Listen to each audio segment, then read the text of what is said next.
ഭാരതമാകെ 1000 വട്ടം 10000 വട്ടം 1,00,000 വട്ടമെങ്കിലും പാടുകയും പറയുകയും എപ്പോഴും എല്ലാ സർക്കാരിൻ്റെ ഔദ്യോഗിക പരിപാടികളിലൊക്കെ പറയുകയും ചെയ്യുന്ന ജനഗണമനയുടെയും വന്ദേ ഭാരതത്തിൻ്റെയും ഉപജ്ഞാതാക്കളായ രവീന്ദ്രനാഥ് ടാഗോറിൻ്റെയും ബങ്കിം ചന്ദ്ര ചാറ്റർജിയുടെയും അതുപോലെ തന്നെ നേതാജി സുഭാഷ് ചന്ദ്രബോസിൻ്റെയും ഒക്കെ വങ്കനാട് എന്ന് പറയുന്നത് കേരളത്തെയൊക്കെ സംബന്ധിച്ചിടത്തോളം, ഈ കേരളത്തിൻ്റെ ജനങ്ങളെ സംബന്ധിച്ചിടത്തോളം ഒരു കാലഘട്ടത്തിൽ, ഞാനൊക്കെ വിദ്യാർത്ഥിയായിരുന്ന കാലഘട്ടത്തിൽ ഞങ്ങൾ പറയുമായിരുന്നു, ബംഗാളിനെ നോക്കൂ, ബംഗാളിനെ കാണൂ, ബംഗാളിനെ കണ്ടുപിടിക്കൂ, കേരളം ബംഗാളാക്കണമെന്ന് പറയുമായിരുന്നു. കേരളത്തെ പിന്നെ പറയുന്നത് സോവിയറ്റ് റഷ്യയിലേക്ക് നോക്കൂ, ചൈനയിലേക്ക് നോക്കൂ, റഷ്യയാക്കണം, ജനിക്കുന്നെങ്കിൽ റഷ്യയിൽ ജനിച്ചാൽ മതിയായിരുന്നു, പിന്നെ പറയുമായിരുന്നു ബംഗാളിൽ ജനിച്ചാൽ മതിയായിരുന്നു.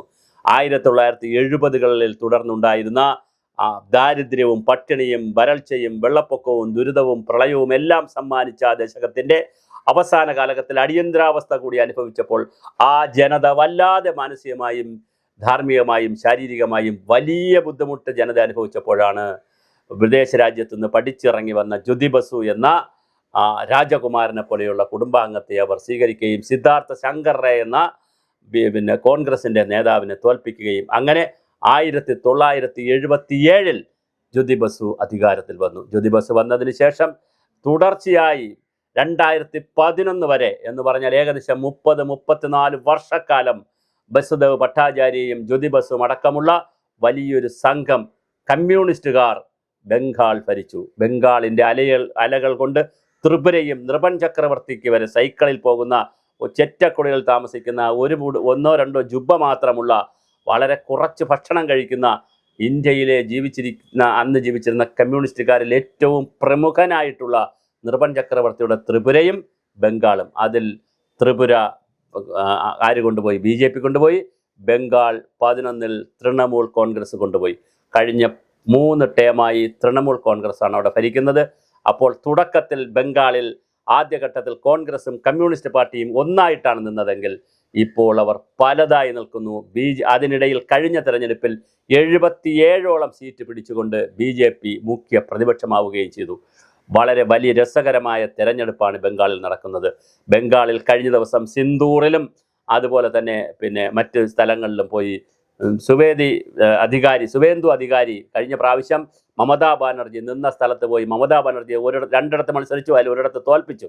അതുപോലെ തന്നെ ഇപ്രാവശ്യം സിന്ദൂറിലും മമതാ ബാനർജിയെ തോൽപ്പിക്കുമെന്ന് നരേന്ദ്രമോദി അവിടെ ചെന്ന് പ്രസംഗിക്കുമ്പോൾ, വനിതകൾക്ക് വേണ്ടിയിട്ടുള്ള ബില്ല് കൊണ്ടുവന്നതിനെക്കുറിച്ച് മോദി പറയുമ്പോൾ, അവിടുത്തെ ജനങ്ങൾക്ക് വലിയ സഹായം കൊടുക്കുമെന്ന് മോദി പറയുമ്പോൾ, അവിടെ കമ്മ്യൂണിസ്റ്റ് പാർട്ടിയും കോൺഗ്രസും രണ്ടായി മത്സരിക്കുമ്പോൾ, BJPയും ഒക്കെ ആയി പല കഷ്ണങ്ങളായി പല രൂപത്തിൽ നിന്ന് മത്സരിക്കുമ്പോൾ ബംഗാളിൽ എന്തു സംഭവിക്കും? ബംഗാളിൻ്റെ കടിവയായിട്ടുള്ള മമതാ ബാനർജി വീണ്ടും അധികാരത്തിൽ വരുമോ? മറ്റൊരു വലിയ പരിക്കവർക്ക് പറ്റിയിട്ടുണ്ട്. SIRലൂടെ 10-30 ലക്ഷം വോട്ടുകളാണ് അവിടെ ഇല്ലാതായിരിക്കുന്നത്. അത് ബംഗ്ലാദേശികളൊക്കെ തുരന്നു കയറി ഇരച്ചു കയറി അവിടെ വോട്ടിൽ പങ്കെടുക്കുമെന്നും അത് വലിയ പ്രശ്നമാണെന്നും ഒക്കെ പറഞ്ഞു. SIRനെതിരെ വലിയ കോലാഹലമാണ്. സുപ്രീം കോടതി വരെയാണ് മമതാ ബാനർജി പോയത്. പക്ഷേ സുപ്രീം കോടതിയും പിടികൊടുത്തില്ല.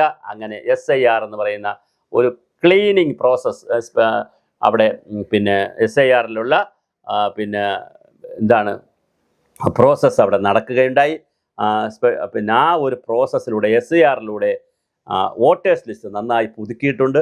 അപ്പോൾ ആക്ച്വലായിട്ടുള്ള ബംഗാളികൾക്ക് മാത്രമേ അവിടെ വോട്ട് കിട്ടുകയുള്ളൂ.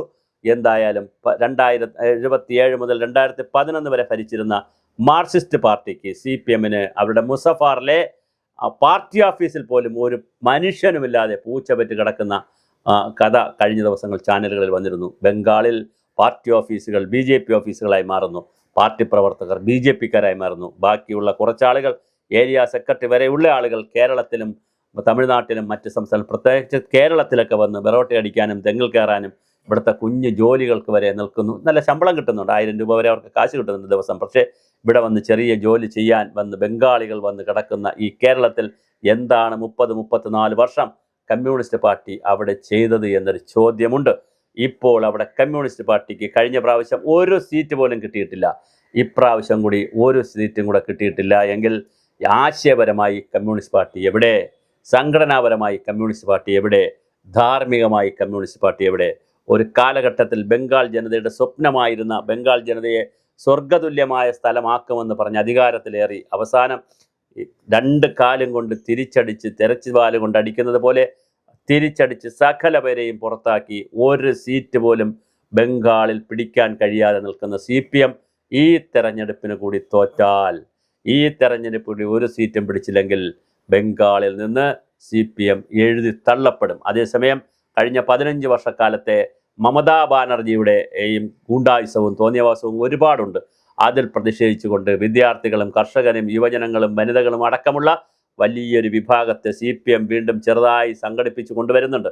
അങ്ങനെ സംഘടിപ്പിച്ചു കൊണ്ടുവരുന്നവരെ വോട്ടാക്കി മാറ്റി ഏതെങ്കിലുമൊക്കെ സീറ്റ് പിടിക്കാൻ CPMന് കഴിഞ്ഞാൽ വീണ്ടും അവിടെ ഈ കുഞ്ഞിന് ജീവനുണ്ടായിരിക്കും. അല്ലെങ്കിൽ ബംഗാളിൽ CPMൻ്റെ കാലം കഴിയുമെന്ന് തന്നെ പറയേണ്ടി വരും. കോൺഗ്രസിൻ്റെ കാലം പണ്ടേ കഴിഞ്ഞു.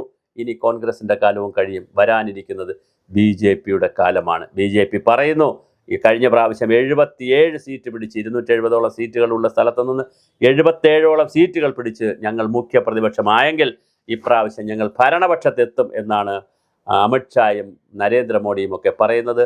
ഒരു പക്ഷേ ഭരണപക്ഷത്തെത്തിയാലും അത്ഭുതമില്ല. ത്രിപുരയിൽ ഇതുപോലെ ഭരണപക്ഷത്തെത്തി 12 സീറ്റ് പോലും ഇല്ലാതിരുന്ന 2-3 സീറ്റുകൾ മാത്രമുണ്ടായിരുന്ന അഹമ്മദാബാദ് മുനിസിപ്പാലിറ്റിയിൽ അവർ വീണ്ടും ഗുജറാത്തിൽ അധികാരത്തിൽ വന്നു. പലവട്ടമായി ഇപ്പോൾ തുടർച്ചയായി ഗുജറാത്തിൽ BJPയാണ്.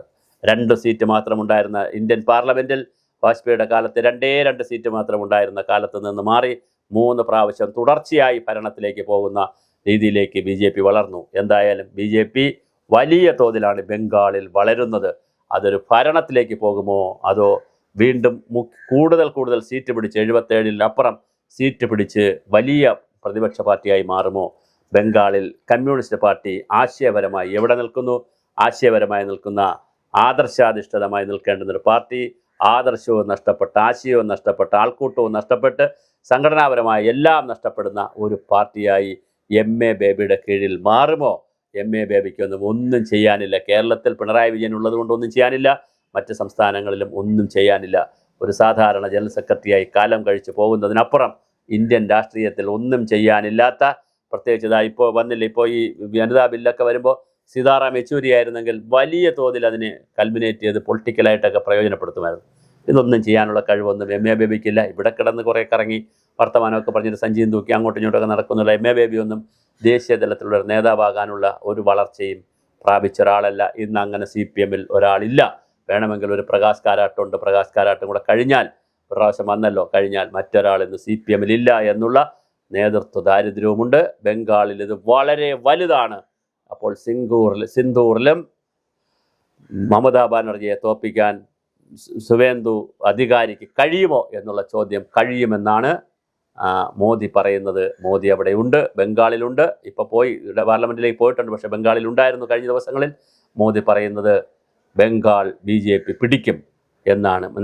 അമിത്ഷായുടെ പ്ലാൻ അവിടെ നടപ്പിലാകുമെന്നാണ് പറയുന്നത്. അങ്ങനെയാണെങ്കിൽ കമ്മ്യൂണിസ്റ്റ് ചുവന്ന് കടന്ന ബംഗാൾ, കോൺഗ്രസ് ആയിരുന്ന ബംഗാൾ ചുവന്നെങ്കിൽ, ഒരു കാലഘട്ടത്തിൽ ചുവന്നെങ്കിൽ 3 ദശകത്തോളം ചുവന്നു കടന്ന ബംഗാൾ മമതാ ബാനർജിയിലെ ബംഗാൾ കടിവയിലേക്ക് പോയെങ്കിൽ അവിടെ നിന്ന് മാറി വീണ്ടും കാവിയിലേക്ക് പോകുമോ? അങ്ങനെയാണെങ്കിൽ ചുവപ്പിൽ നിന്ന് കാവിയിലേക്കുള്ള യാത്ര നമ്മൾ പഠിക്കേണ്ടുന്നൊരു വളരെ ഗൗരവമായ രാഷ്ട്രീയം തന്നെയാണ്.